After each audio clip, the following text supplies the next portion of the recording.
Saudara, kita awali Aceh hari ini, banjir di Aceh Tenggara telah merendam puluhan rumah warga, termasuk di Desa Kutaseri, Desa Lembah Haji, dan Desa Pulau Prongge. Akibat musibah ini, satu unit rumah rusak parah dan tidak bisa digunakan lagi.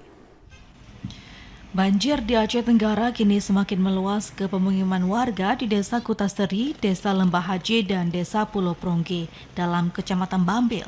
Banjir mulai memasuki rumah warga sekitar pukul 1.30 waktu Indonesia Barat, membuat warga harus waspada sepanjang malam karena intensitas hujan juga masih tinggi. Seorang warga Desa Kutaseri, Azwar Fadli, mengatakan bahwa air menggenangi rumahnya dengan ketinggian sekitar 70 cm dan hingga kini pihak BPBD masih melakukan pendataan. Dari jam 1 sudah mulai naik air.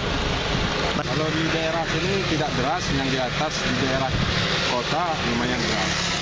Jadi airnya dari air Lawi Pisang sampai ke daerah Kutaseri, Kecamatan Bambil.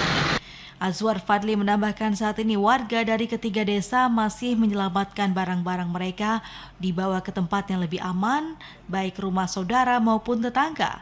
Ia juga berharap agar pihak pemerintah segera memberikan bantuan masa panik.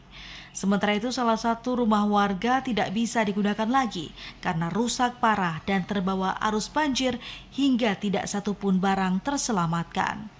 Dari Aceh Tenggara, Abdul Aziz, TVRI melaporkan.